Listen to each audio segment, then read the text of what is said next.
नमस्कार, मैं हूं आपके साथ अनुराग सक्सेना। आज न्यूज वन इंडिया भू माफिया और अथॉरिटी अधिकारियों की साठगांठ पर बड़ा खुलासा करने जा रहा है।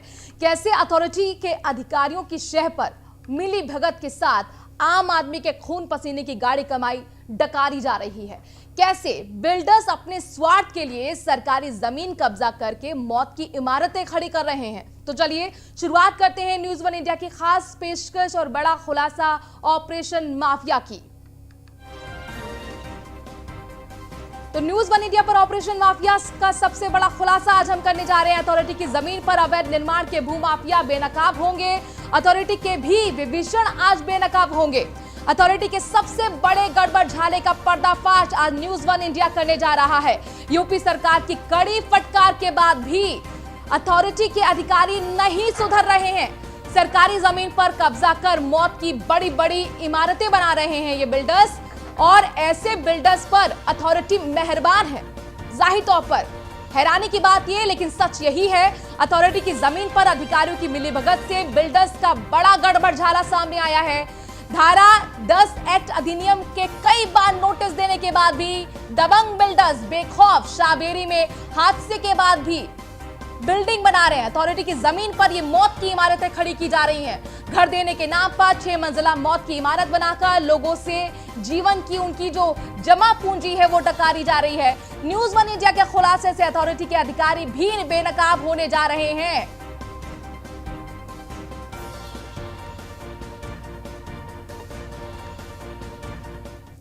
तो ऐसे में न्यूज वन इंडिया कई सवाल सामने रख रहा है। सवाल ये कि भू माफिया पर अथॉरिटी के अधिकारी मेहरबान क्यों हैं? बड़ा सवाल ये है कि आखिरकार ये मेहरबानी क्यों अथॉरिटी के अधिकारियों की? दूसरा सवाल, भू माफिया की मनमानी पर अथॉरिटी ने क्यों मूंद रखी हैं अपनी आंखें? साथ ही किसके दम पर मौत की बिल्डिंग बना रहे हैं ये भू माफिया? बिल्डर और अथॉरिटी के अधिकारियों की साठगांठ से कैसे तैयार हो रही है मौत की इमारतें? सवाल यह भी कि क्या भू माफिया के अधिकारियों को योगी के हंटर का डर नहीं है?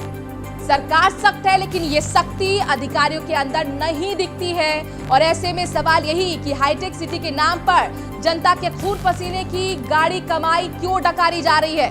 क्यों योगी के हंटर का डर अथॉरिटी के अधिकारियों के बीच नहीं है? आखिरकार क्या ये बिल्डर और अथॉरिटी अधिकारियों के साठगांठ की वजह से मौत की इमारतें खड़ी की जा रही हैं? शाहबेरी कांड आप सबके सामने 1 से 1.5 साल ही बीता है जब आपको याद होगा कई मासूम लोगों की जान चली गई थी, 8 लोगों की जान गई थी। 1 हफ्ते से ज्यादा तक रेस्क्यू ऑपरेशन चला था। उस हादसे के बाद भी अब तक क्या प्रशासन नहीं जागा, या फिर आंख मूंद कर बैठा है, या फिर चुपचाप आंख मूंद कर कुछ देखना नहीं चाहता? बिल्डर और अथॉरिटी अधिकारियों की साठगांठ का नतीजा यह है कि मौत की इमारतें ग्रेटर नोएडा, गाजियाबाद में देखने को मिल रही हैं। चाहे बात आप शाहबेरी के इलाके की कर दें या फिर आप नोएडा की कर दें, या फिर आप पटला चौक दूरी क्यों जाए, वहां पर भी आपको डूब क्षेत्र दिखेगा जहां पर प्लॉटिंग होती हुई दिखती है। हमारे साथ खास पैनल मौजूद है। लालजी निर्मल राज्य मंत्री हैं यूपी सरकार में। इसके साथ ही आपको बता दें कि ओपी सागर पूर्व आईपीएस हमारे साथ जुड़ रहे हैं, यतीन कसाना हमारे साथ किसान नेता जुड़ रहे हैं, और अनु खन्ना हमारे साथ प्रेसिडेंट है नेफोवा के। आप सभी मेहमानों का बहुत बहुत स्वागत है। निशांत हमारे संवाददाता न्यूज रूम से लगातार हमारे साथ जुड़ेंगे, जो ये रिपोर्ट लेकर आए हैं वाला खुलासा आज न्यूज वन इंडिया करने जा रहा है। सबसे पहले लालजी निर्मल जी, आपके पास मैं आ रही हूं, और मेरा सवाल यही है कि जब पिछली सरकारें थी तो आप बहुत जोर शोर से कहते थे कि देखिए किस तरीके से भू माफियाओं का कब्जा है, बोलबाला है, लेकिन क्या आपको ग्रेटर नोएडा में या नोएडा में भू माफियाओं का कब्जा नजर नहीं आता है?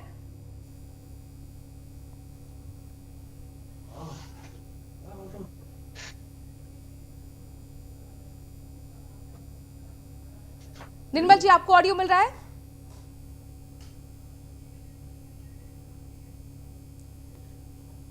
निर्मल जी के पास हम जाएंगे, कुछ ऑडियो की दिक्कत है, उसे दुरुस्त करने की कोशिश करते हैं, लेकिन कई सवाल है जिसका जवाब प्रशासन को देना होगा, जिसका जवाब सरकार को देना होगा, क्योंकि जाहिर तौर पर आम जनता के साथ न्यूज वन इंडिया खड़ा हुआ है। वो आम जनता जो लगातार अपनी जमा पूंजी जो है वो बिल्डर को एक विश्वास के साथ देती है और उसके साथ विश्वासघात हो रहा है। मौत की इमारतें बांटी जा रही हैं। हमारे साथ तमाम मेहमान जुड़े हुए हैं और यहां पर यतेंद्र कसाना किसान नेता भी स्टूडियो में मौजूद हैं। यतेंद्र जी, बातें बड़ी बड़ी होती हैं सरकार की तरफ से। अच्छी बात है कि अतीक अहमद के खिलाफ हम देख रहे हैं कि कितनी बड़ी कार्रवाई हुई। हम भूमाफिया मुख्तार अंसारी के खिलाफ देखते हैं कार्रवाई हुई, लेकिन क्या जो भूमाफिया जमीन पर कब्जा करके ग्रेटर नोएडा में बैठे हैं, क्या ये उस श्रेणी में नहीं आते? क्या ये सरकार को नहीं दिखते? देखिए, इसमें बड़ा झोल है, ये बड़ा अजीब विषय है। इसमें भूमाफिया कैसे आप डिक्लेयर करेंगे, क्योंकि इसमें एक चीज़ बड़ी परेशानी वाली है कि गांव के रहने वाले लोगों को भी प्राधिकरण आजकल भूमाफिया की श्रेणी में ले आया है। वो किसान जिसकी ज़मीन, जिस पे वो पिछले 100 साल से 200 साल से उसका परिवार खेती करता था, रहता था, घर बना कर रहता था, उनकी उस ज़मीन को प्राधिकरण ने आधी को तो एक्वायर कर लिया, कुछ हिस्सा उसमें से छोड़ दिया, उसको भी क्लियर करके नहीं छोड़ा कि ये आपकी है कि नहीं है, आप इस पर क्या बनाएंगे, क्या करेंगे। और नोएडा, ग्रेटर नोएडा और गाजियाबाद का किसान क्या करता है कि वो अपने कुछ ज़मीन में से अपने लिए, अपने बच्चों के खर्चे के लिए किराए की जगह बना देता है, बिल्डिंग बना देता है, मकान बना देता है जी। और उसको भी प्राधिकरण, जो किसान के नजरिए से आप देखें तो प्राधिकरण उसको कहता है ये अवैध है। या प्राधिकरण ने नक्शा कोई नीति निकाली है गांव के लिए? आज तक 40 साल नोएडा को बने हुए हो गए, एक भी किसान का नक्शा इन्होंने आज तक पास क्यों नहीं किया? और यदि किसान जब नक्शा पास नहीं होगा तो वो अवैध रूप से अपने लिए बनाएगा कुछ ना कुछ रहने के लिए और रोजगार का साधन करने के लिए। तो किसान इसमें सबसे ज्यादा पिस रहा है। चाहे नहीं, लेकिन ये जो कमी आप बता रहे हैं, ये सरकार का क्या इस पर ध्यान नहीं है? ये सरकार बार बार आश्वासन देती है, सरकार बार बार आश्वासन देती है, लेकिन इस पे कुछ करती नहीं। गांव के लिए कोई नीति बने, नीति निर्धारण तय हो कि किसान ये बना सकता है और ये नहीं बना सकता। ये तो वाजिब सवाल है ना कि 40 साल हो चुके हैं नोएडा को बसे हुए, लेकिन उसके बाद अगर नीति नहीं है तो फिर अवैध निर्माण तो होगा। तो एक आप पासिंग लाइन तो दे रहे हैं ना अनु जी? बिल्कुल अनुराग जी, ऐसा है कि जो इतनी बड़ी विडंबना है, आप 10 साल से देखेंगे, 10 साल पहले इतना अवैध अतिक्रमण कहीं पर भी नहीं था। आप देखेंगे कि गाजियाबाद से लेके ग्रेटर नोएडा, पूरा हिंडन का जो क्षेत्र है वह पूरी तरीके से अवैध निर्माण का भेंट चढ़ गया। सरकारी ज़मीन जो थी, जो जहाँ पर बोर्ड लगे हुए थे, जो कॉलोनाइजर हैं वहाँ बोर्ड कालिक से उन्होंने बोर्ड पोत दिए और वो उस ज़मीन को पूरी तरह से बेच दिया। तो जिम्मेदारी जहाँ तक जो थी, जिनको निभानी चाहिए थी, वो सरकार में जो बैठे नुमाइंदे हैं, जो प्राधिकरण जिनको बचाने की, ज़मीन बचाने की जिम्मेदारी दी गई थी, वो उस तरीके से हद तक उस ज़मीन को बचा नहीं पाए, जिसके कारण आज एक सावेरी नहीं है, एक जहाँ की आप बात कर रहे हैं, एक पतवाड़ी नहीं है, एक बिसरक नहीं है जहाँ की आप बात कर रहे हैं, और पूरा ग्रेटर नोएडा और नोएडा पूरा उसकी भेंट चढ़ गए हैं। जहाँ की आप देखेंगे अवैध निर्माण है, कोई नक्शा पास नहीं होता है, 6-6, 7-7 मंजिल बना दी जाती हैं और यहाँ तक कि 40-40 फ्लैट की बड़ी बड़ी सोसाइटियां बना के डेवलप करी गई हैं। तो इसकी देखरेख कौन करेगा? प्राधिकरण को करनी चाहिए थी, वहां का प्रशासन था उसको करनी चाहिए थी। हम लोग बार बार शिकायत करते हैं कि इसको देखा जाए। आज भी सावेरी में, आज भी सावेरी में आप जाएंगे, ये कह रही है ना कि हमने तो भू माफियाओं पे लगाम लगाई है। वो अतीक अहमद का नाम गिना देते हैं, वो मुख्तार अंसारी का नाम गिना देते हैं, विजय मिश्रा का नाम गिना देते हैं। तो क्या ये सब कोई हेडलाइंस के लिए हो रहा है? नहीं, क्या यहाँ पर जो भूमाफिया काम कर रहे हैं वो अवैध निर्माण नहीं कर रहे हैं? क्या उनके पास नहीं आना चाहिए? क्या जब पूरा सावेरी बस गया, ठीक है, अच्छी बात है कि हम लोगों की जो आम नागरिक होता है उसकी एक जरूरत होती है, घर का सपना, उसकी पूरी जिंदगी लाइफ का एक सपना होता है कि वो घर ले, लेकिन अगर सरकार उसको घर नहीं दे रही है तो वो कहाँ ढूंढेगा? वो ऐसे कॉलोनाइजर के जाल में फंस जाते हैं जाके। वो जिम्मेदारी उनकी है कि भाई उसको कैसे घर मिल पाए। ठीक है, आपके सवाल का जवाब मैं ले लेती हूँ, चूंकि खुद यूपी सरकार में राज्य मंत्री हैं लालजी निर्मल जी। सर, अब आपको ऑडियो मिल रहा है? हेलो जी निर्मल जी।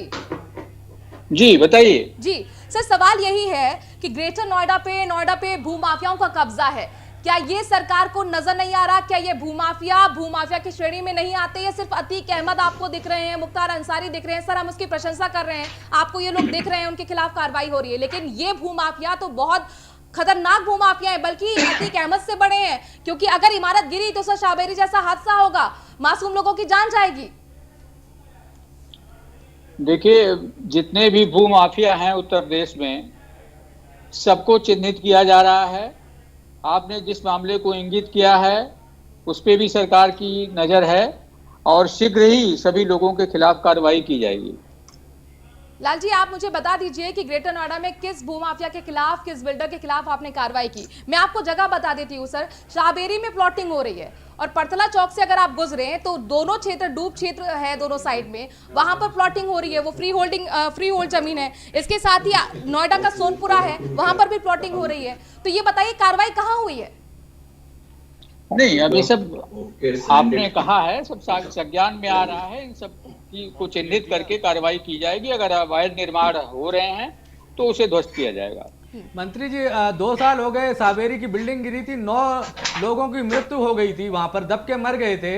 और 2 साल में बार बार जो वहां के एक्टिविस्ट हैं, हम लोग हैं, सरकार से मीटिंग कर रहे हैं, मीटिंग भी करी, मुख्यमंत्री साहब से भी मीटिंग हुई, लेकिन कार्रवाइयां कब तक होंगी? और अवैध, यही नहीं कि अवैध निर्माण अब तक जारी है और रजिस्ट्रियां भी हो रही हैं, तो उस पर लगाम कौन लगाएगा मंत्री जी? देखिए इस संबंध में पूरा अभियान चल रहा है। मुझे विश्वास है कि इस मामले में भी शीघ्र कार्रवाई होगी। अगर ये कार्रवाई नहीं हो रही है तो हम लोग इसको संज्ञान में लेकर के वहां के अथॉरिटी से बात करेंगे। ठीक है। अनुराग भदौरिया, मैं आपके पास आऊंगी। यतीन जी कुछ कहना चाह रहे हैं, लेकिन अनुराग भदौरिया, बहुत देर से उनका इंतजार हो रहा था, समाजवादी पार्टी के प्रवक्ता हैं, हमारे साथ जुड़ गए हैं। अनुराग भदौरिया जी, आपका स्वागत है। सर, यहाँ पर बीजेपी, आपको याद होगा कि जब आप लोग सत्ता में थे तो भूमाफिया का कब्जा कहा जाता था पूरे उत्तर प्रदेश में, लेकिन यहाँ पर जो सूरत हाल है, क्या सरकार को नजर नहीं आ रही है? क्या कहेंगे आप? देखिए, उत्तर प्रदेश की सरकार पूरी तरह से फेल हो चुकी है, इसमें कोई दो राय नहीं है। और ये उत्तर प्रदेश की जनता ने भी अब उत्तर प्रदेश की सरकार से आशा छोड़ दी है। अब उनको भी उत्तर प्रदेश की सरकार से कोई आशा रही नहीं है, क्योंकि अब वो 2022 का इंतजार कर रही है, क्योंकि 2022 में उसको बाईसाइकिल लेके आनी है। भारतीय जनता पार्टी ने जो वादे किए थे, 4 साल हो गए, एक वादा पूरा नहीं किया। इन्होंने बोला था हम आएंगे, उत्तर प्रदेश को अपराध मुक्त बना देंगे, तो अपराध मुक्त तो बनाया नहीं, अपराध युक्त हो गया। ये हालत उत्तर प्रदेश की होगी कि यहाँ पुलिस का इनकाउंटर होने लगा। आपने कानपुर में देखा जिस तरह पुलिस का एनकाउंटर हुआ, उसी तरह आगरा में देखिए खनन माफिया ट्रक ही चढ़ा दे रहे हैं। कोई पहली बार नहीं हुआ ट्रैक्टर चढ़ाया है पुलिस के ऊपर में। लगातार इतना मन बढ़ा हुआ है माफियाओं का यहाँ पे, अपराधियों का। ये सरकार सिर्फ मार्केटिंग इवेंट तो करती है, ऐसे लोगों पे कहती है मैंने उनका घर गिरा दिया, इनकी जमीन वो कर दी। अरे आप सब कुछ कीजिए, जो गलत है उनको जेल भेजिए, घर गिराइए, मकान गिराइए, लेकिन प्रभु हाथ जोड़ के विनती है, उत्तर प्रदेश में अपराध तो खत्म करो। आपके मुख्यमंत्री जी इतनी लंबी लंबी बातें करते, उत्तर प्रदेश के नेता बातें करते। मैं पूछता हूं कि क्या होगा जब हाथरस की बच्ची के साथ अन्याय हुआ तो क्या हुआ? क्या कौन सा नेता आपका भारतीय जनता पार्टी का वहां गया? जब बाराबंकी में बच्ची के साथ अन्याय हुआ तो कौन सा भारतीय जनता पार्टी का नेता गया? केंद्र का, सेंटर का कौन सा नेता, कौन सी महिला नेत्री आपकी गई? किसने ट्वीट किया उसके बारे में? लाल जी जवाब दीजिए अनुराग भदौरिया का कि देखिए आपकी बातें बड़ी बड़ी थी, वादे बड़े बड़े थे, लेकिन जमीन पर कुछ नहीं दिखता है। आखिरकार भूमाफियाओं के अंदर डर क्यों नहीं है? योगी सरकार का हंटर भूमाफियाओं पर क्यों नहीं चल पा रहा है? बच्ची के साथ अन्याय हुआ तो वो भी वहाँ पे नहीं गए। इसके मतलब आपके नेता महिलाओं पे अत्याचार बढ़ता चला जा रहा है, जाते तक नहीं है। तो आप न्याय क्या दिलाओगे जब आप जितने भी भूमाफिया हैं, संवेदना नहीं, जितने भी अपराधी हैं, आप देख रही हैं। हमने लखनऊ में एक गैंगस्टर राम सिंह यादव 84 करोड़ की संपत्ति इसकी कुर्क की गई है। मैं कह रहा हूं उत्तर प्रदेश में अपराध कम हुआ, शहीद पथ के किनारे 1 किलोमीटर अपराध खत्म हुआ, लंबी सरकारी जमीन पे कब्जा किया हुआ था। आज हमारी डिबेट कानून व्यवस्था पर नहीं है, आज हमारी डिबेट भूमाफियाओं पर है। सर उस पर सवाल करिए, सर उस पर सवाल करिए। इन सबके खिलाफ कार्रवाई हो रही है, पुलिस का इनकाउंटर हो रहा है, ये शर्म आपने देखा। सर आप दोनों एक साथ पहले नहीं बोलेंगे तो दर्शकों तक कुछ नहीं पहुंचेगा। अब अनुराग भदौरिया की आदत है कि वो बात तो उठाते हैं, उनकी बात सब सुनते हैं, लेकिन वो जवाब नहीं सुनना चाहते। समाजवादियों की यही परिणति है, ये अपराधियों को प्रश्रय देते हैं और इसके बाद उसी पे लगातार आगे अपनी राजनीति करते हैं, इसलिए दूसरों की बात नहीं सुनना चाहते। महिलाओं के अत्याचार में नंबर 1 क्यों बन गया? क्यों वहां पे बलिया में आप दिन दहाड़े आपका जो सपोर्टर कार्यकर्ता गोली से उड़ा देता है एक व्यक्ति को और आपका विधायक बचाते घूमता रहता है? समाजवाद के नाम पे आप परिवारवाद चला रहे हैं।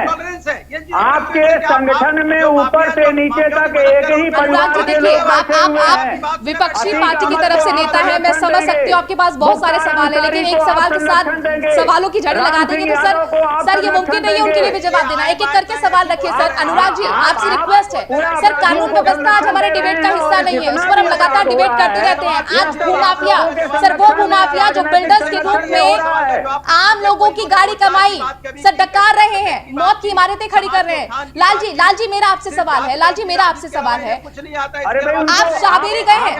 लाल जी आप ये बताइए, पटोला चौक गए हैं? लाल जी आप ये बताइए, शाहबेरी का कभी आपने भ्रमण किया है? नहीं, शाहबेरी कांड तो 2 साल ज्यादा नहीं बीते हैं, आप ही की गवर्नमेंट में हुआ था सर। 9 लोगों की मौत हुई थी, 8 दिन तक रेस्क्यू ऑपरेशन चला था, एनओसी नहीं थी, अवैध निर्माण था, अवैध इमारत खड़ी की गई थी। सवाल यह है कि उस हादसे के बाद भी बिसरख थाना क्षेत्र में शाहबेरी इलाके में फ्लैट अभी भी बेचे जा रहे हैं सर, ये कैसे मुमकिन हो रहा है? जवाब देखिए ऐसा है, मैं बता चुका हूं कि जितने भी अवैध निर्माण हैं, जितने भी इस प्रकार के भूमाफिया हैं, जिन लोगों ने गलत कार्रवाई कर रखी है, उन सबको चिन्हित करके उनके खिलाफ कार्रवाई करने की हमारी सरकार की योजना है और हम पूरे प्रदेश में इस अभियान को चला करके कार्रवाई कर रहे हैं। और ये सब जितने भी भूमाफिया हैं, ये सब समाजवादी पार्टी के लोग हैं। समाजवादी पार्टी ने इन लोगों को संरक्षण दे रखा है, अब वो चाहे राम सिंह यादव हो, चाहे सुन लीजिए ना, पहले लाल जी को सुन लेते हैं, मैं आपके पास आती हूं सर। ये सब इन लोगों ने संरक्षण दे रखा है और ये इसी प्रकार की अपराधियों को संरक्षण देने की राजनीति करते हैं और ये कार्रवाई करते हैं। ठीक है, पूर्व आईपीएस भी हमारे साथ ओपी सागर जी जुड़े हुए हैं, मुझे लगता है इस सवाल का जवाब वो बेहतर तरीके से देंगे कि आखिरकार ये मुमकिन कैसे हो जाता है। सर मुझे बताइए, हादसा हुआ और जाहिर तौर पर वहां पर एनओसी तो नहीं थी शाहबेरी में, 2 साल बहुत ज्यादा सर बीता नहीं है, उसके बावजूद भी बिसरख थाना क्षेत्र के आसपास शाहबेरी में फ्लैट बेचे जा रहे हैं, वहां प्लॉटिंग हो रही है, ये कैसे मुमकिन है? क्या अथॉरिटी के अधिकारियों की मिलीभगत के बिना ये मुमकिन हो सकता है? बिल्कुल, ये जो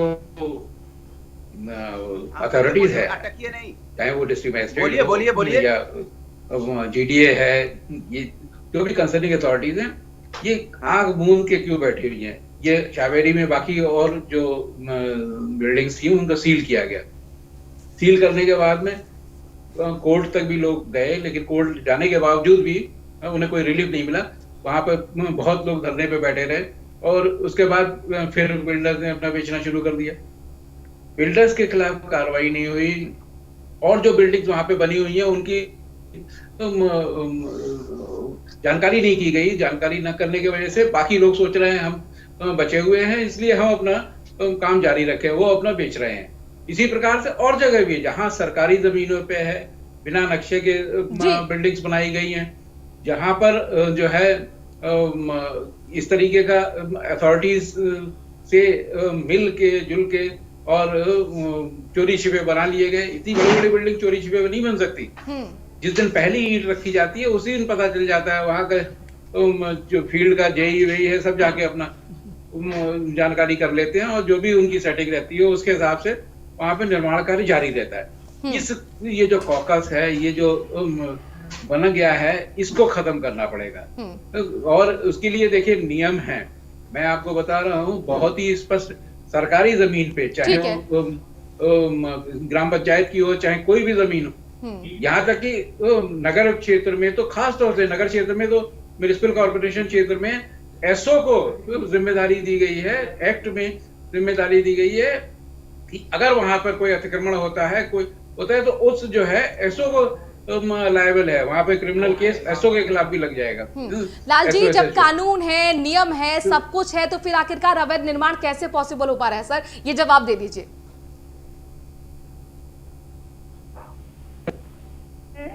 अनुमन्य नहीं है और मैं आपको बार बार बता रहा हूं कि मुख्यमंत्री योगी आदित्यनाथ जी का संकल्प है कि कोई भी अवैध निर्माण, वो चाहे कितना भी बड़ा माफिया हो, चाहे वो दाऊद इब्राहिम के ही लोग क्यों न हो, लेकिन प्रदेश में इन लोगों का सफाया होगा। जो अवैध जमीनें होंगी उसे कब्जा मुक्त किया जाएगा। और आपने देखा लखनऊ सहित आजमगढ़ सहित जब मीडिया के पास सारे भूमाफियाओं की लिस्ट है, बिल्डर्स की लिस्ट है, पाम वैली सर अवैध निर्माण वहां पर कर रहा है शाहबेरी बिसरख इलाके में, तो क्या ये जानकारी अथॉरिटी के अधिकारियों के पास नहीं होगी? क्या ये जानकारी सरकार के पास नहीं होगी जब मीडिया के पास सारी जानकारी है? देखिए मनु जी, अगर वो अवैध निर्माण है तो निश्चित रूप से जानकारी होनी चाहिए और हम लोग भी इसकी तहकीकात करेंगे। अगर अवैध निर्माण है तो उस पर कार्रवाई होगी। सर आज से नहीं है सर, ये पिछले 2 सालों से हो रहा है। शाहबेरी कांड तो सर आपको याद होगा अनुराग जी, जी सर मेरा सवाल यही है कि मीडिया के पास वो सारी जानकारी है, तो क्या अथॉरिटी के अधिकारियों के पास ये जानकारी नहीं है? नियम है, कानून है, जमीन पे क्यों नहीं दिखता ये सब कुछ?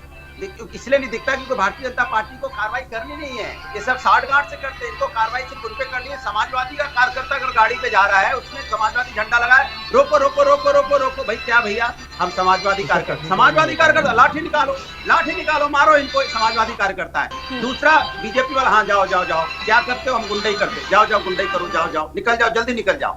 ये ऐसे करते हैं। ये लोग वो हैं जो समाजवादी लोग समाज में काम करना चाहते हैं, उस पर लाठी बरसाते हैं। जो भारतीय जनता पार्टी के गुंडे हैं उनको जाने देते हैं। जो भारतीय जनता पार्टी के साथ साठगांठ करते हैं, वो प्लॉटिंग कर रहे हैं, लूटमार कर रहे हैं, वो अवैध निर्माण भी करेंगे। अनुराग जी, अपराधियों को संरक्षण देने का काम किसने किया? काउंटर करेंगे, जो चाहे किसकी उपज है? कोई बात नहीं। अतीक अहमद को कौन संरक्षण दे रहा है? कार्रवाई नहीं होगी। राम सिंह यादव किसकी चाहते कई किलोमीटर जमीन लखनऊ में कब्जा किया हुआ है। समाजवाद नाम का और पूरा चरित्र आपराधिक, परिवारवाद, भगवान ने भी तय कर लिया है, अपराधीवाद, ये सब समाजवादी पार्टी के नाम पे हो रहा है। और जितने भी ये माफिया हैं, जितने भी गुंडे हैं, ये सब समाजवादी पार्टी के जुड़े हुए हैं। पिछली सरकार का राग अलापना बंद करिए सर। सत्ता में आज आप हैं सर, जिम्मेदारी आपको लेनी होगी, जवाबदेही तय आपको करनी होगी सर। किसान आत्महत्या कर रहा है, आप किसानों की मदद नहीं कर सकते। इससे अच्छा है प्रभु आप लोग जाइए यहाँ उत्तर प्रदेश को उत्तम प्रदेश अपने आप हम लोग सब लोग आके बना लेंगे। आप ठीक है ठीक है। यतीन जी बहुत देर से कुछ कहना चाह रहे हैं, उसके बाद अनुज जी अपनी बात रखेंगे। यतीन जी, मैं ये कहना चाहता था माननीय मंत्री जी से, ये पूछना भी चाहता हूँ कि 46 साल नोएडा को बने हुए हो गए हैं, 29 साल ग्रेटर नोएडा को बने हुए हो गए हैं, और यहाँ का किसान जिसकी जो जमीन थी, जैसे कोई घर पे रहता था तो उसके घेर की जमीन यदि बच गई थी, तो उस अपने घेर की जमीन में यदि कुछ बनाना चाहता है तो वो किसके पास जाए नक्शे को पास कराने के लिए? क्या 46 साल का समय कम था कि किसान के बारे में आप कोई नीति बनाते? मैं सिर्फ आप ही की बात नहीं करता लाल जी, माननीय मंत्री जी, आप पूर्व की जितनी भी सरकारें हों, चाहे वो किसी भी दल की रही हो, उन्होंने भी किसान की तरफ कभी ध्यान नहीं दिया। सिर्फ किसान नहीं, आज तक कोई क्लैरिटी नहीं है। एक बता दें, प्राधिकरण के लोग बताएं कि किस किसान का नक्शा उन्होंने आज तक पास किया है, या इनकी नीति क्या गांव को लेकर। सिर्फ इनकी नीति एक है कि मैं एक चीज और कहना चाहता हूँ भदौरिया जी, एक चीज और आप सुन लीजिए, आपके काम की बात है, आपके काम की बात है भदौरिया जी, सुन लीजिए सुन लीजिए।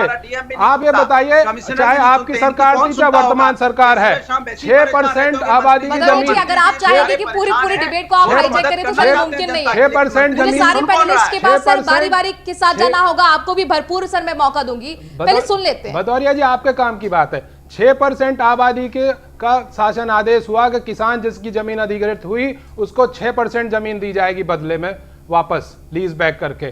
कुछ गांवों में 10% की हाईकोर्ट के निर्णय के बाद हुई। माननीय उच्च न्यायालय के आदेश के बावजूद भी नोएडा के और ग्रेटर नोएडा के गांव में आज तक वो जमीन नहीं दी जा रही है। और सुन लीजिए, गोल्फ कोर्स बनाने के लिए आपके पास जमीन है, आपने सेक्टर 151 में सैकड़ों एकड़ में गोल्फ कोर्स बनाने जा रहे हैं, लेकिन गांव के किसान को 6% जमीन नहीं दे रहे हैं। और जब किसान के पास जमीन नहीं रहेगी तो वो निश्चित तौर पर अवैध निर्माण करेगा और बाहर निकलकर अपने बच्चों के लिए घर बनाएगा। ये टेक्निकली बहुत बड़ी दिक्कत है सर, इस पर ध्यान क्यों नहीं गया लाल जी? देखिए, अरे लाल जी से कहाँ पूछ रही हैं आप, वो बेचारे खुद ही परेशान है, अधिकारी उनकी बात नहीं सुनते। लाल जी क्या कर लेंगे? मंत्री जी बेचारे खुद ही परेशान रहते हैं, खुद ही दिन भर सरकार को पूछते रहते हैं कि सरकार। अनुराग जी, मेरा सवाल करने का काम है, मुझे अपना काम करने दीजिए सर। आपका भी काम सवाल का है, आप पूछ लीजिएगा सर। लाल जी जवाब देने को बैठे हैं, उनको देने दीजिए। नहीं सुनते। पहली बार देखिए, पहली बार अनुराग जी उत्तर प्रदेश में माफियाओं के खिलाफ कार्रवाई हो रही है। सुन कौन रहा है वहाँ पे? उनको धरने पे बैठना पड़ता है। सरकार की हिम्मत नहीं थी वहाँ विधानसभा में, तब जाके मुख्तार अंसारी के खिलाफ कार्रवाई करे, किसी की हिम्मत नहीं थी अतीक अहमद के खिलाफ कार्रवाई की थी। लेकिन उनकी आपके राम सिंह यादव जो लखनऊ में सैकड़ों किलोमीटर जमीन कब्जा किए बैठे हुए हैं, इनके खिलाफ कार्रवाई की जा रही है। पूरे प्रदेश में माफियाओं के खिलाफ अभियान चल रहा है। नोएडा में जो भी जिम्मेदारी है, अगर अधिकारियों ने गलत किया है उनके खिलाफ कार्रवाई होगी, अगर बिल्डर ने गलत किया है उनके खिलाफ कार्रवाई होगी। हमारी सरकार की मंशा साफ है, हम एक स्वच्छ प्रशासन लागू करना चाहते हैं, अपराध मुक्त प्रदेश बनाना चाहते हैं, और उस दिशा में हमने काफी काम किया है। ठीक आगे है सर। भी सर कार्य ग्रेटर जारी नोएडा, रहेगा। नोएडा, गाजियाबाद की जनता कैसे आप पे विश्वास करे, ये सवाल इसलिए बड़ा है चूंकि आप पटला चौक चले जाइए, शापेरी चले जाइए सर, वहां पर बहुत जबरदस्त तरीके से प्लॉटिंग हो रही है, फ्लैट बेचे जा रहे हैं, ये जमीनी हकीकत है, पेपर्स है सर हमारे पास। पाम वैली जो प्रोजेक्ट है, अवैध निर्माण हो रहा है सर, उस प्रोजेक्ट को लेकर तो ये तमाम सवाल हैं जिनका आपको जवाब देना होगा। मैं चाहती हूँ ये डिबेट सिर्फ तू मैं में ना फंसे, जनता को जवाब चाहिए, क्योंकि जो आम जनता है वो गाड़ी कमाई जो है वो कहीं ना कहीं अपनी पूरी बिल्डर्स के हाथों में दे देती है, ये सोचकर कि घर हमारा आलिशान हमारे हाथ में आने वाला है, लेकिन घर के नाम पर सिर्फ मिलती है मौत की इमारत। ऑपरेशन माफिया में आपका स्वागत है। अगर आप एनसीआर इलाके में रहते हैं तो ये डिबेट देखना आपके लिए बहुत महत्वपूर्ण हो जाता है, क्योंकि नोएडा में, ग्रेटर नोएडा में, गाजियाबाद में भूमाफियाओं का कब्जा है। और हो सकता है कि आप ऐसे डेवलपर्स के हाथ लग गए हो जो मौत की इमारत आपको दे रहा हो घर बनाने के नाम पर। हमारे साथ तमाम बड़ा पैनल मौजूद है, एक कर लगातार हम उनसे जुड़ रहे हैं, सवाल पूछ रहे हैं। लालजी निर्मल राज्य मंत्री हैं यूपी सरकार में। सर मुझे आप ये बताइए कि जिस तरह से भूमाफिया फ्री होल्ड प्लॉटिंग कर रहे हैं, क्या ये संगठित अपराध की श्रेणी में नहीं आता है? मनु जी देखिए, मैं पहले ही बता चुका हूं कि जो भी गलत काम करेगा, हमारी दृष्टि प्रदेश में सभी भू माफियाओं पर है, और जो भी लोग इन्वॉल्व होंगे इन अपराधों में उनके खिलाफ बहुत कठोर कार्रवाई होगी। हम लोग इस मामले में बहुत ही गंभीर हैं। पूरे प्रदेश में अभियान चल रहा है और जो भी लोग चिन्हित होंगे उनके खिलाफ कार्रवाई की जाएगी। सर कब की जाएगी? शावेरी कांड का इंतजार हो रहा है क्या दोबारा? नहीं, कार्रवाई होगी। आपने इस मुद्दे को उठाया है, शीघ्र ही इस पे कार्रवाई होगी। ओपी सागर जी, 2 साल बहुत ज्यादा वक्त होता नहीं है। बीजेपी की गवर्नमेंट में ही शावेरी कांड हुआ था, लेकिन बावजूद इसके अभी भी वहां पर प्लॉटिंग हो रही है। किसकी शय पर ये सब कुछ मुमकिन हो पा रहा है? ये मनु जी देखिए, ये तो स्पष्ट है। तो जो लोकल अथॉरिटीज हैं, जो भी इसके लिए रिस्पॉन्सिबल हैं, वही जिम्मेदार हैं। उन्हीं के अनदेखी करने से ये सब हो रहा है। वहां पर देखिए शावेरी में मैं कहता हूं कि डिस्ट्रिक्ट मजिस्ट्रेट का आदेश हुआ, उसके बावजूद भी वहां हुआ। पुलिस भी हरकत में कुछ समय के लिए आई, लेकिन मैं कहता हूँ कि ये जो पुराने केसेस किए थे उनमें और नए केसेस भी उसमें दर्ज होने चाहिए और कार्रवाई होनी चाहिए। देखिए, बड़े भूमाफिया एक पे कार्रवाई करने से नहीं, ये जो लाखों छोटे भूमाफिया हैं जो कि अपनी गलत जगह पे बिल्डिंग बना लेते हैं, बिना नक्शा पास किए बना लेते हैं, और उसके बाद में जो अंततः जो इसका कस्टमर है जो लेता है वो धोखे में आ जाता है। जो जिन्होंने शावेरी में फ्लैट्स लिए हुए थे, क्या हुआ, वो तमाम दिन बैठे रहे और उसके बावजूद भी उन्हें फ्लैट्स तो मिले नहीं, उनका पैसा तो खराब हो गया। वो आज तक पैसा वापसी की कोई भी वो नहीं। तो मैं कहता हूँ छोटे बिल्डर्स है, तो छोटे जो भूमाफिया हैं उन पे कार्रवाई होनी चाहिए, उन पे कार्रवाई हो ताकि आम जनता को सुकून मिले। अनुराग भदौरिया जी, कानून इसके लिए है। बिल्डिंग बनाता है बिल्डर, तमाम तरीके के सब प्रोसीजर होते हैं, तमाम तरीके के नियम होते हैं, एनओसी लेनी पड़ती है, एफआईआर बना रखा है तो फायर विभाग से। तो सर क्या ये सब कुछ एनओसी ली जाती है, ये सब कुछ किया जब हो रहा होता है क्या? देखिए माननीय, आप ये बात मान के चलिए, अवैध काम में कौन एनओसी? उत्तर प्रदेश के अंदर में अवैध काम में जंगल राज चल रहा है। अनुराग जी से मेरा सवाल, यहाँ किसी को जरूरत नहीं है। यहाँ मंत्री जी की तो कोई सुनता ही नहीं है। मंत्री जी तो सिर्फ नाम के मंत्री हैं। जितने भी मंत्री उत्तर प्रदेश के अंदर में भारतीय जनता पार्टी के विधायक और मंत्री सिर्फ नाम के बचे हैं, उनकी कोई सुनता नहीं है। वो बेचारे अपनी जनता की समस्या की बात चिट्ठी द्वारा लिखते रहते हैं, बीच बीच में उठाते रहते हैं, अपनी पीड़ा भी आपने देखा होगा दर्शाते रहते हैं, लेकिन सुनने वाला कौन है यहाँ पे? भाई सरकार है, डबल इंजन की सरकार है, कौन सुन रहा है? कोई नहीं सुनता। इसलिए कोई किसी को मार दे, कोई किसी को लूट ले, कहीं प्लॉटिंग कर ले, कहीं बिल्डिंग बना ले, कुछ भी कर ले, सब कुछ, क्योंकि भ्रष्टाचार व्याप्त है चारों तरफ। यहाँ पे ट्रांसपेरेंसी की बात की थी, ट्रांसपेरेंसी तो छोड़िए, भ्रष्टाचार से पूरा उत्तर प्रदेश भ्रष्टाचार युक्त हो चुका है। और आप सवाल उठा रहे हैं, यहाँ महिलाओं पे समाजवादी पार्टी की सरकार में उत्तर प्रदेश के अंदर हालत ये हो गई है कि उत्तर प्रदेश के अंदर में लोगों ने तो ये आशा ही छोड़ दी भारतीय जनता पार्टी से, और ये तय कर लिया कि दलितों की जमीन पे कब्जा किया, नहीं है, इसलिए 1 साल तक सरकारी जमीनों में हेराफेरी किया, चुपचाप रहना है और आज 2022 का इंतजार करना है। सरकार पे आरोप लगा रहे हैं, जबकि इस सरकार में विकास हुआ था, चाहे जितना एक्सप्रेस हो, चाहे संगठित मेट्रो रूप हो, से हमला चाहे हो रहा समाजवादी है पेंशन हो, चाहे माफियाओं बेरोजगारी के भत्ता हो, ऊपर, चाहे यहाँ पे हमने आज बच्चों को के लैपटॉप दिया हो, भारत के या राजनीतिक महिलाओं के इतिहास ऊपर में 0 बनाया हो, इतना नहीं लाल जी कभी नहीं हुआ। जो कुछ हुआ उसका जवाब दे दिया ना जनता ने। इतना अटैक कभी नहीं अगर हुआ। समाजवादी पार्टी संगठित अपराध पर लगाम नहीं लगा पाई तो सर विदाई हो गई ना सर, आपको जिम्मेदारी दी गई ना, जनता ने विश्वास आप पर दिखाया ना सर, 3 साल हो चुके हैं, समाजवादी अब सर जवाबदेही आपकी है। समाजवादी पार्टी के लोग हैं ये माफिया, इसलिए इन्हें बड़ा दर्द हो रहा है। समाजवादी पार्टी उनके संरक्षण में उतर आई है और इस प्रकार की बयानबाजी ये लोग कर रहे हैं। ये लोग विचलित हो गए हैं, माफियाओं के खिलाफ कार्रवाई से ये लोग विचलित हो गए हैं और विचलित होकर के गलत बयानबाजी सरकार के खिलाफ कर रहे हैं। मनोज जी, सर बयानबाजी में हम जाते ही नहीं है ना, हम तो ये कहते हैं कि जनता ने आपको वोट दिया है, आपकी सरकार चुनी है, जिम्मेदारी सर आपकी बनती है, क्या जवाबदेही तय नहीं होनी चाहिए? जिम्मेदारी बनती है और कार्रवाई हो रही है।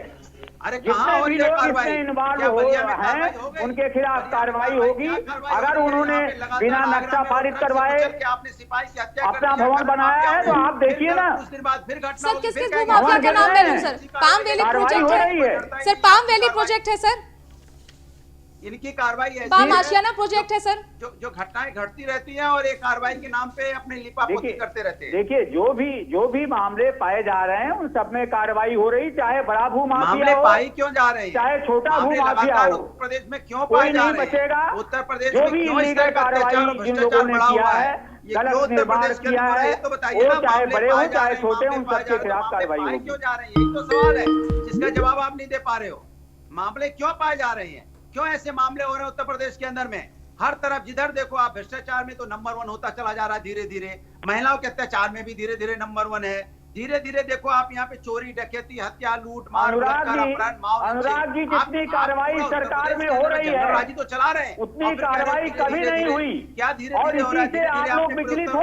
को एकदम ऐसे रास्ते पे लेके चले गए पूरे प्रदेश में पड़ रही है, गुंडा के खिलाफ लोगों के खिलाफ कार्रवाई हो रही है। आज इसी सीटर के खिलाफ कार्रवाई हो रही है, सारे भूमाफिया पकड़े जा रहे हैं, अपराधी आज जेल में बंद हो रहे हैं, तो आप लोग विचलित हो रहे हैं क्योंकि ये सब सारे अपराधी समाजवादी पार्टी के लाल जी लेकिन मुझे बताइए अथॉरिटी के अधिकारियों के अंदर सरकार की सख्ती का असर क्यों नहीं दिख रहा, योगी के हंटर का असर क्यों नहीं दिख रहा है सर? मुझे ये बताइए, क्या ये मुमकिन है कि अथॉरिटी के अधिकारियों की मिली भगत के बिना सर इमारत बन जाए, मौत की इमारत? आतंकित है, माफिया आतंकित है, आज वे जेल में दिखाई पड़ रहे हैं। सर आतंकित कहाँ है सर, यही तो सवाल है। लाल जी मुझे बताइए आतंकित कहाँ है सर? ग्रेटर नोएडा में 100 करोड़ की जमीन पर अवैध कब्जा करके बैठे हैं भूमाफिया सर। देखिए जो भी अवैध कब्जा उनके खिलाफ कार्रवाई होगी, मैं पहले भी कह चुका और अथॉरिटी के कागजों में सर ये सब लिखा हुआ है, नहीं बचेगा, जो अगर गलत कार्रवाई हुई है तो उस पे कार्रवाई होगी। और आप अभी तक कार्रवाई के चक्कर में पड़े हैं, आपको ये भी नहीं पता कि आप कार्रवाई बोल के जा रहे हो, आपकी बात कोई सुन भी रहा है? मंत्री जी यहाँ सुनता कौन है आपकी बात? आप देखिए अरे अनुराग जी आपको सुनना, अनुराग जी समाजवादी पार्टी की सरकार नहीं है। अनुराग जी देखिए तभी तो सर जिस तरह से आपको बुलाया गया है, मंत्री जी को भी बुलाया गया है, उनको भी अपनी जवाब रखने दीजिए सर। सर वो जनता को तय करने दीजिए ना कि उनका भरोसा है या नहीं। यतीन कसाना जी, जो अब तक आपने डिबेट में सुना, चाहे अनुराग भदौरिया को सुना हो आपने या फिर लाल जी को सुना हो, आपको क्या लगता है जिस तरह की स्थिति आपने देखी है पिछले कई सालों से भूमाफिया का जो कब्जा है, सरकार नहीं आई, सरकार ने कहा कि भैया ठीक है हम भूमाफियाओं के कब्जे से जमीन हटाएंगे सरकार, लेकिन क्या ये आपको दिखता है कि आगे वाकई इतना आसान रहने वाला है?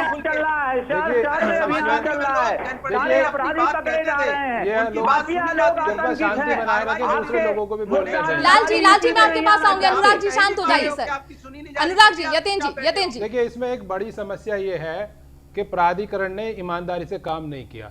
यदि सरकार ईमानदारी से चाहे तो एक बार जांच करा ले कि गांव के आसपास जो भी जमीनें बची हैं उसमें प्राधिकरण के लोगों की कितनी जमीन है, सारा दूध का दूध और पानी का पानी हो जाएगा। एक बात तो ये, दूसरी बात ये कि ये जो इलाका है, मंत्री जी को भी नहीं पता होगा, 1978 से पहले यहाँ बाढ़ आती थी, बाढ़ में गांव बह जाते थे, झोपड़ी बह जाती थी, घर बह जाता था, भैंस बह जाती थी, लोगों के जमीन के कागज तक बह गए, कुछ नहीं बचता था।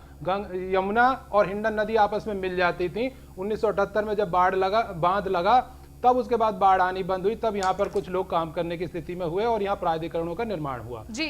लेकिन इसमें एक टेक्निकल परेशानी ये थी कि गांव के पटवारी, क्योंकि यहाँ रास्ते नहीं थे, वहीं बैठकर ही अपने ऑफिस में बैठकर ही वो जमीन का सर्वे कर देते थे। उस सर्वे में ये होता था कि वो लिख देते कि ऐसे गोला खींच दिया, अब उन्होंने कभी मौका मुआयना नहीं किया। उसमें क्या हुआ कि जो गांव के आदमी थे, जिनकी 40 साल पुरानी आबादी थी, जिनकी सैकड़ों साल पुरानी आबादी थी, वो आबादी भी उसकी चपेट में आ गई और हालत यह हुई कि उन्होंने अपने लाल पेन से भर दिया कि सारी जमीन एक्वायर हो गई। कभी मौका मुआयना नहीं किया कि किसान रह कहाँ रहा है और रहेगा कहाँ। तो ये कहीं ना कहीं झोल है। इसमें एक और बड़ी समस्या है, प्राधिकरण ने ईमानदारी से कभी गरीब आदमी के लिए कोई योजना नहीं लेकर आए। आप बताइए, यहाँ 5 लाख फ्लैट बने जो कि यहाँ बिल्डरों ने बनाए हैं, क्या प्राधिकरण ने 5000 फ्लैट बनाए गरीब लोगों के लिए या नीचे तबके के लिए? यदि बने होते तो निश्चित तौर पर जो लोग आज इस तरह के अवैध निर्माण की तरफ बढ़ रहे हैं वो ना बढ़ पाते और वो अपने घर लेने के लिए उन गरीब सस्ते मकानों पर चले जाते। आज आवास योजना तो चला रही है ना सरकार, आप ऐसे तो नहीं कह सकते। देखिए कौन सी आवास योजना है, ग्रेटर नोएडा में कौन सी बनी है, नोएडा में बनी है, आप इनसे पूछ लीजिए। नहीं, वो तो पूरे उत्तर प्रदेश में बन रही है, ऐसा तो नहीं है। अनुज जी, आप अपनी बात रखिए। सवाल ये है कि ये जो सब कुछ हो रहा है, अब हालांकि हम लगातार लालजी से सवाल कर रहे हैं, जाहिर तौर पर सरकार की तरफ से वही जवाब हमें देंगे, मंत्री भी हैं, तो वो उनका कहना है कि क्यों हमने कार्रवाई कहाँ नहीं की। हमने अतीक अहमद के खिलाफ कार्रवाई की, मुख्तार अंसारी के खिलाफ कार्रवाई। तो सवाल ये है कि क्या सिर्फ बड़े चेहरों को एक हेडलाइंस के रूप में प्रस्तुत कर देना और ये एक परसेप्शन क्रिएट कर देना, ये दिखा देना कि देखिए हम भूमाफियों के खिलाफ बेहद सख्त हैं, लेकिन जो ग्रेटर नोएडा और नोएडा गाजियाबाद में जो जनता भुगत रही है उसका क्या? वही चीज़ है कि यहाँ पर जो हजारों करोड़ रुपए का भूमाफिया जो अवैध निर्माण कर रहे हैं वो मंत्री साहब को शायद नहीं दिख रहा है। वो हम उनको इनविटेशन दे रहे हैं कि वो हमारे पास ग्रेटर नोएडा आएँ और हम उनको यहाँ घुमाएंगे कि कहाँ कहाँ अवैध निर्माण हो रहा है। यहाँ पे एक निर्माण नहीं है जहाँ की आप बात कर रहे हैं, जगह जगह पूरे नोएडा, ग्रेटर नोएडा अवैध निर्माण की कंक्रीट का जंगल बना दिया है। जैसे कि बताया अत्यंत जी ने कि यहाँ पर जो ज़मीन है वो नीचे से खोखली है। जो सावेरी का ज़मीन का जो निर्माण ढहा था वो इसीलिए ढहा था कि वहाँ पर जो कंस्ट्रक्शन क्वालिटी थी वो वाजिब नहीं थी, वो उस तरीके से नहीं की गई थी। जो बात करेंगे कि ग्रेटर नोएडा जो सावेरी कांड हुआ था वो क्यों हुआ था और वो ज़मीन जो अथॉरिटी को वापस लेनी थी। आपको मैं बताना चाहेंगे आपके चैनल के माध्यम से कि 2011 में हाईकोर्ट में केस गया हुआ था, वहाँ किसान भी गए थे और बिल्डर भी थे और अथॉरिटी भी थी। आज की स्थिति ये है कि वहाँ पर कोर्ट ने यथा स्थिति का ऑर्डर दिया हुआ है कि कोई भी निर्माण यहाँ पर जब तक कि कोर्ट का कोई आदेश नहीं आता तब तक यहाँ पर यथा स्थिति रहेगी। लेकिन फ्लैट बेचे जा रहे हैं। इसके बावजूद भी मुख्यमंत्री साहब से भी मीटिंग हो गई, डीएम साहब को भी आदेश दिया गया, फिर भी फ्लैट बेचे जा रहे हैं, रजिस्ट्रियां हो रही हैं। यह इतनी बड़ी विडंबना है कि फ्लैट बन भी रहे हैं वहां पर, तो इसको कौन देखेगा? वहां यथा स्थिति रखना वो प्राधिकरण की जिम्मेदारी थी, प्राधिकरण उसको नहीं रख पाया।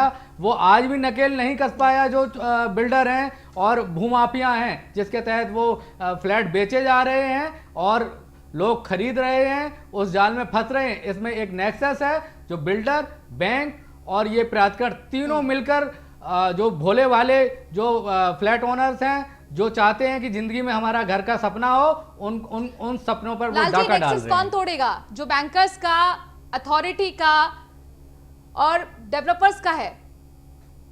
देखिए मनु जी, आप पूरे देश की बात करिए, पूरे प्रदेश की बात करिए, मैं आपको बताना चाहूंगा कि ये जो आवास की समस्या है, पहली बार भारत की आजादी के बाद पहली बार गरीबों को आवास मिल रहा है। आप जाके ग्राउंड लेवल पे देखिए, आप जाकर के मुसहरों की बस्ती में देखिए, जिन लोगों के पास झोपड़ी थी आज सारे लोग पक्के मकानों में रह रहे हैं। प्रधानमंत्री आवास योजना के तहत प्रदेश के सभी गरीबों को आवास लगभग मिल चुका है और या तो मिलने जा रहा है। सबके घरों में बिजली आई। देखिए हम सभी गरीबों की बात, सबका साथ सबका विकास लेके चल रहे हैं। आज उनके घरों में बिजली की रोशनी दिखाई पड़ रही है। लालजी, लेकिन ये आज बताइए घरों में गैस जो सिलेंडर बिल्डर्स के दिखाई पड़ हाथ रहा की है। कठपुतली बन रहे हम हैं, पूरे- जो अपनी पूरे जमा सोसाइटी पूंजी के- मेहनत की पूरे कमाई सोसाइटी बिल्डर्स के नहीं, हाथ में दे रहे हैं, आप उनको जो मिल रही है मौत की स्पेसिफिक इमारत, मामले उनको मिल बता रहा है रहे हैं, धोखा, आप उनका जो क्या? स्पेसिफिक मामले बता रहे हैं वह भी चिंता का विषय है और निश्चित रूप से हमारी सरकार इसको संज्ञान में लेते हुए कार्रवाई करेगी और इसमें जो भी लोग इन्वॉल्व होंगे, देखिए चाहे वो बड़ा भू माफिया हो चाहे छोटा भू माफिया हो, सरकार का संकल्प है कि हम भ्रष्टाचार के ऊपर कहर बनकर के टूटेंगे और कोई भी माफिया, कोई भी गुंडा, कोई भी अपराधी बचने वाला नहीं है। यह समाजवादी पार्टी की सरकार नहीं है, गुंडे और माफियाओं की सरकार नहीं है। ये पार्टी ये शुचिता की, राजनीतिक शुचिता की पार्टी है।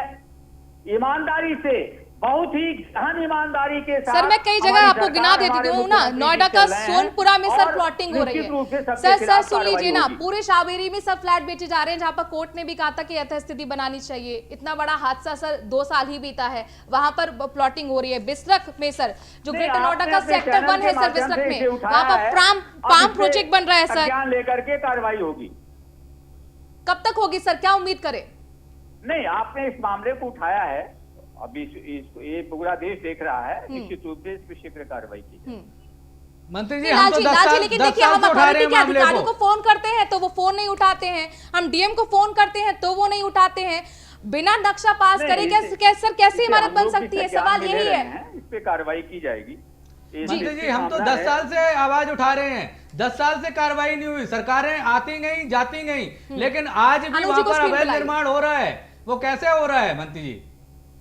और क्या मंत्री जी एक नियमों के विपरीत, मंत्री जी क्या सावेरी के हजारों लोग जो फ्लैट लेके फंसे हुए हैं, क्या उनको न्याय आप दिलाएंगे? उनको ये सुविधा मिलेगी कि उनको आज वो फ्लैट लेके ना वो वहां जा सकते हैं, ना सड़कें हैं, ना नालियां हैं, ना खरंजा है, वो कैसे रह रहे हैं वहां पर? ना उनको ये आस है कि वो फ्लैट मिलेगा या वो फ्लैट गिराया जाएगा या कोर्ट को थ्रू वापस हो जाएगा, तो उनको उनके लिए सरकार फ्लैट दिला पाएगी उनको? मैं कह चुका हूं, नियमों के आलोक में, कानून के तहत जो भी कार्रवाई होगी वो कार्रवाई होगी। जी, क्या सिर्फ कार्रवाई भू माफियाओं के खिलाफ होगी या जो अथॉरिटी के अंदर अधिकारी बैठे हैं जिनकी मिलीभगत से मौत की इमारतें बन रही हैं, उनके खिलाफ भी हम मंत्री जी उम्मीद करें कि कार्रवाई होगी? निश्चित रूप से मनु जी, चाहे लोग सरकार में हों, चाहे किसी भी पद पे बड़े हों, अधिकारी हों, बड़े अधिकारी हों, छोटे अधिकारी हों, लेखपाल हों, अगर जो भी इन्वॉल्व पाया जाएगा, हमारी सरकार निश्चित कर चुकी है, 0 टॉलरेंस है भ्रष्टाचार पे, और जो भी इन्वॉल्व होगा इन मामलों में उन सबके खिलाफ कार्रवाई होगी। यतिन कसाना जी, मैं यही आपसे समझने की कोशिश कर रही हूँ, क्योंकि आपने पूरी हमें हिस्ट्री बता दी कि ग्रेटर नोएडा कब बना, नोएडा कब बना और पहले यहाँ पर किस तरीके की भूमि हुआ करती थी, शावेरी कांड की असल वजह क्या थी, क्योंकि वो धसी हुई जमीन पहले से ही थी, बाढ़ हुआ करती थी। लेकिन आखिरकार ये जो तमाम कमियां हैं या किसानों को लेकर भी आप बता रहे थे कि फिर वो अवैध निर्माण क्यों ना करें, क्योंकि उनके लिए नीति नहीं बनी। इस तरफ चाहे पिछली सरकार रही हो या ये सरकार रही हो, ध्यान नहीं गया या जानबूझकर इतना सोचा नहीं गया इन लोगों के बारे में? सब कुछ एक हेडलाइन के लिए किया जाए काम, चाहे वो लखनऊ हो उधर ध्यान दिया जाए, प्रयागराज हो उधर ध्यान दिया जाए, अयोध्या हो उधर ध्यान दिया जाए, यानी कि जो एजेंडे को सूट करता है वो काम किया जाए। मनु जी, खराब बात है, लेकिन कहूंगा एक हमारे गांव में कहावत है कि गरीब की पत्नी सभी की भाभी, यानी कि जो किसान है उसी पे सबका जोर चलता है। होगा क्या, प्राधिकरण के लोग जमीन गांव के किसान से सस्ते रेट पे खरीद लेते थे, गांव के आसपास बचा लेते हैं, अपने नाम पे नहीं बचाते, दूसरे लोगों के नाम पे बचा लेते हैं। होगा क्या, किसान को आज भी जो मैटर है गलत है, अवैध निर्माण हो रहा है, बिल्कुल गलत है, लेकिन साथ में ये भी तो होना चाहिए कि क्यों हो रहा है। भाई आप रोक लगा देंगे, गांव में किसान के पास मान लीजिए 5 बीघा जमीन बच गई है उसकी आबादी की, और वो 5 बीघा जमीन को सर पर लेकर घूमेगा, कहाँ लेकर जाएगा उस जमीन को वो? जब आप उस पर नक्शा नहीं पास करेंगे, जब उस पर वो बना नहीं सकता, जब वो उसको बेच नहीं सकता, तो उस जमीन को लेकर करेगा क्या? क्या वो जमीन को बेच के उसको ये नहीं बनता कि वो अपनी बेटी की शादी करे या वो अपने बच्चों के लिए घर बना दे? तो सरकार की नियति में कमी है, सरकार की नियत में कमी है, वो कोई भी सरकार हो, मैं नहीं कहता यही सरकार, पहले से भी तो ऐसा ही होता आया है। भाई किसी ने भी किसान की तरफ लेकिन कोई ध्यान नहीं दिया। लेकिन आम जनता इसका क्या भुगतान करे? देखिए, आम जनता की गलती क्या है? अनुखान जी, मैंने पहले भी बताया था कि आम जनता इसमें इतना सा करती है कि आम जनता सस्ते फ्लैट के चक्कर में इस तरफ डाइवर्ट हो जाती है, जो गांव की तरफ चली जाती है। और मैंने पहले भी कहा था कि 5 लाख घर यहाँ बने, 5 लाख में से 5,000 घर भी सरकार के बिल्डर्स को डर होना चाहिए ना सर। बिल्डर्स का हाथ भी तो कहीं ना कहीं अधिकारियों के हाथ के साथ मिला हुआ है, तभी तो फिर इतनी हिम्मत हो रही है कि ये नेक्सस है जो काम कर रहा है यहाँ पर गौतम बुद्ध नगर जिला में। होना यही चाहिए था कि अगर गौतम बुद्ध नगर जिला में आप 5 लाख फ्लैट बना रहे हैं तो EWS फ्लैट भी आपको बनाने चाहिए थे, क्योंकि जरूरी नहीं है कि मेरे पास 50 लाख रुपया है तो दूसरे के पास भी 50 लाख होगा। हो सकता है कि वो उसके पास 5 लाख रुपए ही हैं या 8 लाख रुपए हैं, तो वो उसमें अपना घर खरीदना चाहेगा। यही यहाँ पर हुआ है कि सस्ते के चक्कर में जो अनऑथराइज्ड कॉलोनाइजर हैं उनके बीच में जाके लोग फंस गए हैं। और वहां पर आप देखेंगे, इसीलिए यहाँ पूरा गाजियाबाद से लेके ग्रेटर नोएडा तक पूरा हिंडन का दोनों तरफ कॉलोनाइजर ने काट के बेच दी है। जहां पर अथॉरिटी के बाकायदा बोर्ड लगे हुए थे, उस पर लिखा हुआ था, कॉलोनाइजर ने बिल्कुल उस पर पोता हुआ है। हमने कई बार अधिकारियों को बोला, वो वहां जाके दोबारा बोर्ड लगाते हैं, वो कॉलोनाइजर फिर उसको पोत देते हैं। लाल जी, क्या ये सिर्फ आम जनता की जिम्मेदारी है कि वो अलर्ट रहे? ये सरकार भी अपनी कोई जिम्मेदारी मानेगी? देखिए, पूर्ववर्ती सरकारों में क्या हुआ इस पे मैं टिप्पणी नहीं करूंगा, लेकिन हमारी सरकार में यह निश्चित है कि चाहे अधिकारियों ने गलती की हो, चाहे कॉलोनाइजर ने गलती की हो, जो भी कानून की जद में आएगा उसके खिलाफ कार्रवाई होगी। और यह सरकार भ्रष्टाचार के मामले में 0 टॉलरेंस की नीति रखती है। इसमें जो भी इन्वॉल्व होगा उसके बचेगा नहीं। ठीक है, आप लगातार आश्वासन दे रहे हैं, हम उम्मीद करते हैं कि आश्वासन पर आप लोग खरा उतरें। और जाहिर तौर पर लालजी निर्मल चूंकि हमारे साथ लगातार जुड़े हुए हैं और इसीलिए हम लगातार चेक भी करेंगे कि सर ने जो कहा है क्या वो पूरा हुआ है आश्वासन या नहीं, क्योंकि ये सीधे सीधे आम जनता की गाड़ी कमाई से मसला जुड़ा हुआ है। उसका घर, उसका आशियाना, सब कुछ होता है और उसी सपने को पूरा करने के लिए कई बार ये होता है कि वो गलत बिल्डर के हाथों में चला जाता है, वो बिल्डर जो पहले से साठगांठ करके अथॉरिटी के अधिकारियों के साथ बैठा हुआ है। अनुराग खान जी, मैं आपसे ये जानना चाहूंगी, जो कि परतला चौक से आप लोग भी गुजरते होंगे, तो परतला चौक के दोनों साइड का आपने देखा होगा डूब क्षेत्र है, लेकिन वहां पर लगातार प्लॉटिंग हो रही है, कच्ची कॉलोनियां बसाई जा रही हैं। तो ये जो सब कुछ हो रहा है, ये आखिरकार अथॉरिटी के अधिकारी वहां से नहीं गुजरते क्या? क्या उनको नजर नहीं आता? क्या नेता वहां से गुजरते नहीं है? क्या उनको नजर नहीं आता? ये दिखता सब कुछ है, आंख मूंद कर बैठे हैं। मनु जी देखिए, हिंडन नदी के इधर नोएडा है, उस तरफ नोएडा एक्सटेंशन और ग्रेटर नोएडा वेस्ट है और आगे ग्रेटर नोएडा है। तो ऐसा नहीं है कि पूरे दिन जो सरकारी तंत्र की गाड़ियां हैं, अधिकारियों की गाड़ियां घूमती रहती हैं। और यही नहीं कि आप परतला चौक से नोएडा एक्सटेंशन के बीच में आप देखेंगे कि बैनर लगा के लोग खड़े हैं कि 8 लाख में फ्लैट ले लो, 8 लाख में घर ले लो, जमीन यहाँ बिक रही है। और वहीं वो लेके वो कच्ची कॉलोनियों में लोगों को लेके जाते हैं, वो जगह दिखाते हैं और अधिकारी आग मूंद के बैठे रहते हैं। वो दिन भर वो देखते रहते हैं, जगह जगह बोर्ड लगे हुए हैं, सब कुछ है, लेकिन अपनी आंखें बंद करी हुई हैं सरकार। ठीक है सर, मुझे क्लोजिंग कमेंट लेना है। लाल जी, आपसे क्लोजिंग कमेंट। अथॉरिटी के सरकारी कागजों में सर 100 करोड़ का घोटाला दर्ज है, ये कागजों में घोटाला दर्ज है। क्या उम्मीद करें सर, कार्रवाई कब तक होगी? दर्शकों को क्या भरोसा देना चाहिए? निश्चित रूप से देखिए, मैं पहले ही स्पष्ट कर चुका हूं, मुख्यमंत्री योगी आदित्यनाथ जी कृत संकल्प हैं, किसी भी प्रकार का भ्रष्टाचार बर्दाश्त नहीं किया जाएगा। कोई भी अधिकारी अगर उसमें जिम्मेदार पाया जाएगा तो जेल की सीटों के पीछे होगा। चलिए, बहुत बहुत शुक्रिया आप सभी मेहमानों का हमसे जुड़ने के लिए, अपनी बात रखने के लिए। लाल जी हमारे साथ जुड़े हुए थे, जो राज्य मंत्री हैं यूपी सरकार में, उन्होंने भरोसा दिया है न्यूज़ 1 इंडिया के दर्शकों को कि जल्द से जल्द भूमाफियाओं के खिलाफ कार्रवाई होगी। हम उम्मीद करते हैं कि सरकार के मंत्री अपने शब्दों पर खरा भी उतरे।